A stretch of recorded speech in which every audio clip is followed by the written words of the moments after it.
বাংলাদেশে এখন একটা তুমুল বিতর্ক শুরু হয়েছে জনাব আসিফ নজরুলকে নিয়ে। এবং জনাব আসিফ নজরুলকে নিয়ে যারা বিতর্ক করছেন, এই বিতর্ক গোষ্ঠীর যিনি নেতা আমিরুল যাকে বলা হয় রেভুলেশন, তিনি হলেন ডাক্তার পিনাকি ভট্টাচার্য। তাকে নিয়ে নতুন করে কিছু বলার দরকার নেই, অনেক ভিডিও করেছে এবং আপনারা সবাই তাকে চেনেন। এবং তার বিশাল একটা সমর্থক শ্রেণী গড়ে উঠেছে এবং সেই সমর্থক শ্রেণীকে দিয়ে তিনি অনেক ঘটনা ঘটাতে পারেন।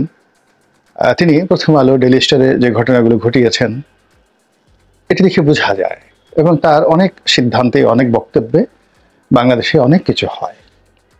তো সেই পিনাকি ভট্টাচার্য, যাকে কিনা এই আন্দোলন যে হলো, আগস্ট জুলাই বিপ্লব হলো, সেই আগস্ট জুলাই বিপ্লবের যে মিডিয়া মাস্টার মাইন্ড, এটিকে যাকে বলা হয় দেশের বাইরে থেকে যারা এই আন্দোলনটিকে প্রমোট করেছেন, ধূমায়িত করেছেন, তাদের মধ্যে একেবারে এক নম্বর হলো পিনাকি। তো পিনাকিকে যারা অপছন্দ করে তারাও পিনাকির ভিডিও দেখে, আওয়ামী লীগের লোকজনও পিনাকির ভিডিও দেখে। এর কারণ হলো ওর সবকিছুর মধ্যে একটা নান্দনিকতা থাকে, তথ্য উপস্থাপনা, তারপরে তার সঙ্গে সঙ্গে তার বলার ভঙ্গি, অ্যাটিটিউড, তার লেখাপড়া, ব্যাকগ্রাউন্ড সব মিলিয়ে তিনি এরকম একটা বুটমুড়ি পেঁয়াজুর মতো করে তৈরি করেন। রোজার মাসে যেভাবে মানুষ, রোজাটাকে এখানে আনা ঠিক হবে না, মানুষ যখন খুব ক্লান্ত থাকে, ক্ষুধার্ত থাকে এবং তার যখন রুচির দুর্ভিক্ষ দেখা দেয়, ঠিক সেই সময়টাতে চটকদার ঝালমুড়ি জাতীয় কিছু যখন খায়, তার মধ্যে বাঙালির যে বুট মুড়ি পেঁয়াজু খুব সুন্দর করে মেখে একটু চিনি চিনি দিয়ে যদি কাউকে দেওয়া হয়, তাহলে সে একেবারে যত অরুচি হোক না কেন সে সেটা খাবে। তো এখন বাঙালি যখন শেখ হাসিনার ভয়ে রীতিমতো কাপড় চোপড় নষ্ট করছিল, বাঙালি যখন তার খাবারের রুচি হারিয়ে ফেলেছিল, স্ত্রী সঙ্গমে যাদের তখন যাকে বলা হয় কোনো রকম উত্তেজনা ছিল না, প্রেম ভালোবাসা এমন একটা ফিকে হয়ে গিয়েছিল যে বনলতা সেনের কবিতা কারো মনে ছিল না, ঐশ্বরিয়া নামক রায় নামক যে একটা সুন্দরী আছেন, বা প্রিয়াঙ্কা চোপড়া নামক যে একজন বলিউড অভিনেত্রী আছেন, যার প্রেমে আমাদের সাবেক রাষ্ট্রপতি রীতিমতো দিওয়ানা হয়ে গিয়েছিলেন। তো বাঙালি ঠিক 2023 সনের পুরোটা সময় তারা প্রিয়াঙ্কার নাম ভুলে গিয়েছিল, ঐশ্বরিয়া রায়ের নাম ভুলে গিয়েছিল। এবং সেই সময়টিতে বনলতা সেন রূপে তাদের কাছে যারা এসেছিল, তাদের মধ্যে নিঃসন্দেহে এটিএনের যে মাহফুজ সাহেব, তিনি যে গান গাইতেন, কখন তিনি গান গাইবেন এটি নিয়ে আমরা খুব ব্যস্ত ছিলাম। আমরা তাকে গালি দেই, ট্রল করি, যা কিছু করি না কেন, তিনি যে গান গাইতেন ওটা আমাদের একটা বিনোদনের বিষয় ছিল। এরপরে ছিল কখন সেই সেফায়েতুল্লাহ সেফু একটা নতুন ভিডিও পাঠাত দিবেন এবং কাকে কত অশ্লীল ভাষায় গালাগাল করবেন, এবং সেই গালাগালিটা আমাদের কাছে মানে কি বলবো, দিলীপ কুমারের সবচেয়ে বিখ্যাত যে সিনেমাগুলো, গঙ্গা যমুনা, আন, তারপরে শেষে যদি হলিউডের সিনেমা ধরেন, সেই সফিয়া লরেনের বিখ্যাত টু ওম্যান, সানফ্লাওয়ার, বা আড্রে হেপবার্নের রোমান হলিডে, বা ফিচার ফিল্ম বলতে সর্বকালের সেরা ফিচার ফিল্ম দ্য বাইসাইকেল থিপ, কিংবা ধরুন দ্য সাউন্ড অফ মিউজিক, এইগুলোর চাইতেও আমাদের কাছে সেফায়েতুল্লাহ সেফুর গালি ছিল সবচেয়ে বড় বিনোদন, শান্তি, একেবারে দুদণ্ড ক্লান্তি থেকে শান্তি পাওয়ার জন্য মানুষ সেফায়েতুল্লাহকে খুঁজত 2022 এবং 23 সনে। এই লাইনে সেফায়েতুল্লাহ হলেন এই সবার বাবা, মানে ফাদার অফ দ্য এন্টারটেনমেন্ট। মানে আপনি এখন তো 24 সনে হয়ে গেছে, 21, 22, 23, মানে গত সেই 2021 থেকে একেবারে 24 পর্যন্ত যারা এই বাংলাদেশে এন্টারটেন দিয়েছে রাজনীতির নামে, বিনোদনের নামে, সব জায়গাতে, তো সবার পিতা, এই জাতির পিতা শেফুদা। এটা পিনাকিও স্বীকার করেছেন যে তিনি শেফুদাকে ফলো করেন। তারপর আমরা সেই মাহবুব সাহেবের গানে আমরা বিনোদন পেতাম। আর বিনোদন পেতাম কোথায়? হিরো আলম। হিরো আলম যা কিছুই করতো আমরা খুবই বিরক্ত হতাম, তারপরে ট্রল করতাম, কিন্তু দিন শেষে আমরা তাকে নিয়ে আলোচনা করতাম এবং প্রথম আলো, ডেইলি স্টার পর্যন্ত হিরো আলমকে প্রমোট করতো, বিকজ তিনি ওই সময়টাতে ছিলেন জাতির কো ফাউন্ডার, মানে এই যে বিনোদন জগতের যাকে বলা হয় ফাউন্ডিং ফাদার, সেফায়েতুল্লাহ, মাহফুজ সাহেব এবং এই হিরো আলম। তো এই গ্রুপের সঙ্গে সঙ্গে একেবারে ম্যাটিকুলাসলি যিনি আসলেন তিনি হলেন ইউটিউবার ইলিয়াস। তো ইউটিউবার ইলিয়াস একসময় নাকি বাংলাদেশে চাকরি করতো ২১ টেলিভিশনে। তো সে আমেরিকাতে থাকে, গাড়ি চালায়, মূলত ট্যাক্সি ড্রাইভার। তো সেখান থেকে সে এই ইউটিউব করতো। তো ইউটিউব করে তার ইউটিউবের একটা আকর্ষণ ছিল যে সে ওই বিভিন্ন সুন্দরী মেয়েদেরকে টার্গেট করতো টেলিভিশনের মিডিয়াতে। যেমন ধরুন ফারজানা রূপা, তারপরে ৭১ টেলিভিশনে যারা চাকরি করতো, এরপরে ডিবিএসে যেমন শারমিন, মানে যারা খুব কমনীয়, তারপরে আলোচিত, সমালোচিত। তো এদেরকে নিয়ে সে গীবত করত, কার সঙ্গে কার সম্পর্ক, কে কোন জায়গাতে খাট গরম করে, মানে এই অবৈধ প্রণয় নিয়ে যে কীর্তিকে বলা হয় সেক্সুয়াল পারভার্সন। এই সেক্সুয়াল পারভার্সন জিনিসগুলো তিনি সেই ইউটিউবের মাধ্যমে একেবারে ম্যাটিকুলাসলি তুলে আনতেন। এই এখন শারমিন গেল, এই এখন ফারজানা রূপা গেল, ওখানে গিয়ে সে কাপড় খুলে ফেললো, কাপড় খুলতে গিয়ে মোজাম্মেল বাবু আসলো, মোজাম্মেল বাবুকে সরিয়ে দিয়ে এখন সেখানে আর একজন আসলো, মঞ্জু আসলো, ইকবাল সুবহান চৌধুরী আসলো। মানে এই জিনিসগুলো সে বলে বলে যেটি হলো মানুষের যে বিকৃত রুচি, সেই বিকৃত রুচি যেটা অনেকের লুকায়িত ছিল, এটাকে সে একেবারে উদ্গীরণ করে দিল। এবং মানুষের মধ্যে অশ্লীলতা, তারপর শেষে মন্দ জিনিস শোনার উদগ্র বাসনা, অন্যকে সন্দেহ করা, এবং যে কোনো নারী, যে কোনো পুরুষ, অসম্মানিত লোককে অসম্মান করার যে ধারাবাহিকতা, এই ধারাবাহিকতার যে স্রষ্টা, ফাউন্ডিং ফাদার নয়, একেবারে ফাদার অব দ্য নেশন, সেটা হলো ইউটিউবার ইলিয়াস। ফলে এই ইলিয়াস কেন্দ্রিক যে একটা যাকে বলা হয় নতুন সোসাইটি গড়ে উঠলো, বিবর্তন উঠলো, এটা বাংলাদেশে যাকে বলা হয় বিনোদনের জগতে ফ্রেঞ্চ রেভলিউশনের মতো।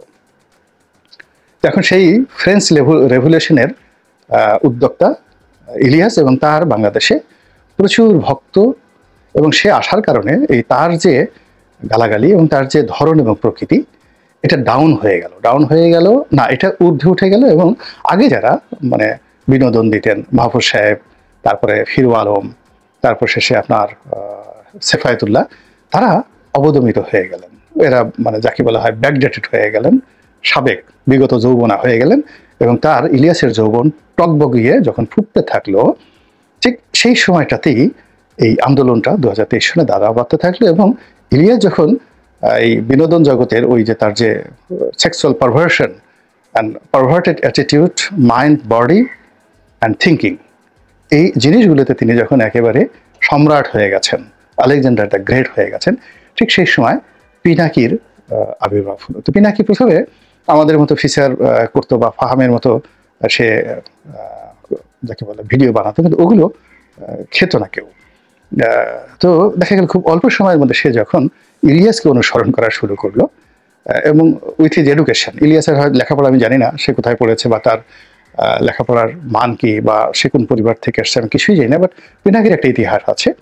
তো তার সাথে এডুকেশন আছে, শিক্ষা আছে, দীক্ষা আছে। তো যখন পিনাকি তার সেই কর্মকাণ্ডের মধ্যে ইলিয়াসকে আনলো, তার কর্মকাণ্ডের মধ্যে হিরো আলমকে আনলো, তার কর্মকাণ্ডের মধ্যে যাকে বলা হয় সেফায়েতুল্লাহ সেফুকে আনলো, এবং সে গান গেয়েছে, তাহলে হিরো আলম এবং মাহফুজ সাহেবের মতো সে ওই কিছু কিছু ক্ষেত্রে তার গান আনলো, কবিতা আনলো। তো সব মিলিয়ে সে এরকম একটা কন্টেন্ট সে তৈরি করলো, যেখানে সবাই একের 1 in a million, মানে একের মধ্যে সে 10 লাখ সে জিনিস পেয়ে গেল। এখানে সে গোলাম মোল্লা রনির বক্তব্য কেউ খুঁজতে গেলে পিনাকির মধ্যে পাবে, আলবার্ট আইনস্টাইনের সূত্র পাবে, তারপরে সে ইবনে সিনার মতো ডাক্তারকে সে খুঁজে পাবে, ডাক্তারি বিদ্যা পাবে, এখানে সে যৌনবিদ্যা পাবে, এখানে সে অর্শ এবং ভগন্দর এটা কিভাবে অপারেশন করে, এবং কিভাবে মলদারের মধ্যে আঙ্গুল ঢুকিয়ে মলদারে ঘা হলো কিনা এটা কিভাবে সে টেস্ট করবে, এই জিনিসগুলো মানুষ খুঁজে পেলে। কারণ হলো আমাদের যে দেশের মানুষের স্বভাব, সবাই মলদারের মধ্যে কঞ্চি ঢুকাতে চায়, কেউ বাঁশ ঢুকাতে চায়, এবং বাঁশ শুধু জানো তো নয়, কঞ্চওয়ালা বাঁশ, যেটাকে আমাদের বরিশালের ভাষায় বলে আক্কেওয়ালা বাঁশ। তো এই আক্কেওয়ালা বাঁশ আপনি কারো পশ্চাৎ দেশে ঢুকাবেন, এতে আপনার তৃপ্তি মিটবে না। আপনার মনে হবে যে আঙ্গুলটা একটু ঢুকাতে পারতাম।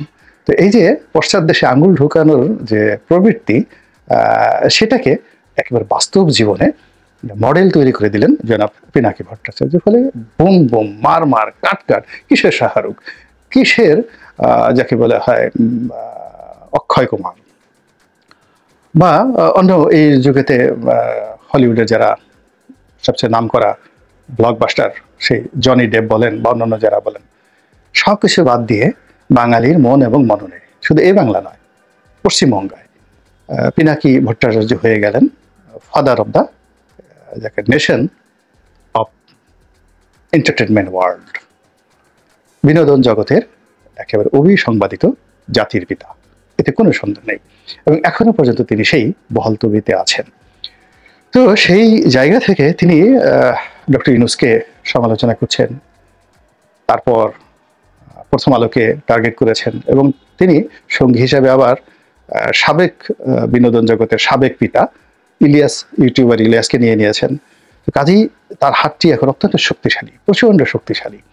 তো সেই শক্তিশালী হাত দিয়ে তিনি আসিফ নজরুলকে ধরেছেন, তিনিও ধরেছেন তার এই যে এখন তার শিষ্য বলতে পারেন ইলিয়াসকে, অথবা ইলিয়াসের যে একসময় ইলিয়াস যে যখন নাম্বার 1 ছিল, এই বিনোদন জগতের ফাদার ছিল, তখন সেক্ষেত্রে পিনাকি যেহেতু তাকে অনুসরণ করেছে, ইলিয়াসকে আপনি বলতে পারেন YouTuber Ilyas is the master mind of Pinaki.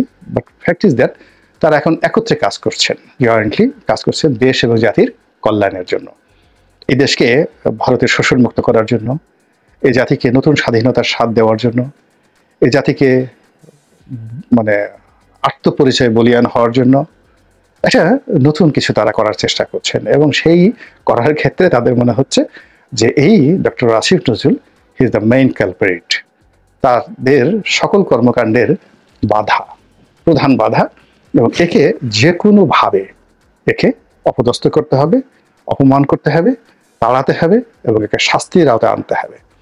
এবং এই মুহূর্তে যদি তাদের হাতে ক্ষমতা থাকতো, তাহলে আসিফ নজরুল সাহেবকে রাজু ভাস্কর্যের সামনে টানিয়ে পায়ের নখ থেকে মাথা পর্যন্ত তাকে মানে কি করা হতো, কুটি কুটি কুটি কুটি কুটি করে একেবারে ওই যে তার সর্ব অঙ্গে, প্রথমে ওই যে পিনাকি সাহেবের হাত, ইলিয়াস সাহেবের হাত, বা খাট পটপট করা যে সমস্ত জিনিসগুলো তারা করেন, ওইরকম একটা জিনিস তারা করে একে জনসম্মুখে একবার আসিফ নজরুল তাদের যারা করতেন, করতেন, চিৎকার করতেন, আবার হাসতেন গুদগুদি পেয়ে, এই জিনিসগুলো মানে জাস্ট তাদের স্টাইলে তারা করতেন। তারপরে তাকে বিচার করতেন, এবং তাদের ধারণা অনুযায়ী আসিফ নজরুল সাহেব এই সময়টিতে গত 100 দিনে যে ক্ষতি করেছেন ডক্টর ইউনূসের, দেশের, জাতির, এবং সব মিলিয়ে ভারতের এজেন্ডা বাস্তবায়ন করার জন্য, প্রথম আলোর এজেন্ডা বাস্তবায়ন করার জন্য, বাংলাদেশের সব কিছু শেষ করার জন্য আসিফ নজরুল যা কিছু করছেন, এই লোকের একটা দৃষ্টান্তমূলক শাস্তি হওয়া উচিত। তো এইরকম ভিডিও ছেড়ে সুন্দরভাবে দিয়ে তারা তো এখন মহা যাকে বলে আনন্দে আছেন যে দেখো কত ধানে কত চাল, এবার বুঝো যে ক্ষমতার চেয়ার বড় নাকি ইউটিউবের স্ক্রিন বড়। তুমি ওখানে বসে মন্ত্রণালয়ের উপদেষ্টা হয়ে আছো, সেটা বড় না আমি প্যারিসে বসে আমি যে কথাগুলো বলছি, বা আমি নিউ ইয়র্কে বসে আমার শিষ্যকে দাঁড়া, ভাবর শিষ্যকে দাঁড়া যে কথাগুলো বলাচ্ছি, সেগুলো শক্তিশালী। এগুলো এখন একটা জায়গাতে এসে পৌঁছে গেছে, এবং এরই প্রেক্ষিতে জনাব আসিফ নজরুল যথেষ্ট বিচলিত, কোনো সন্দেহ নাই। এবং আসিফ নজরুলের সঙ্গে অন্যান্য যাদেরকে জড়ানো হয়েছে তারাও বিচলিত। ডক্টর ইউনূস সাহেব বিচলিত কিনা জানি না, তবে সবাই সন্দেহ করছে যে এরা সবাই মোটামুটি জামাতের বন্ধু, শিবিরের বন্ধু, এবং জামাত শিবিরকে ক্ষমতায় রাখার জন্য, সেভ করার জন্য, বা ইসলামাইজেশনের জন্য এরা মনে করছে জামাতই বাংলাদেশের একমাত্র দল যাদের হাতে দেশ জাতি নিরাপদ।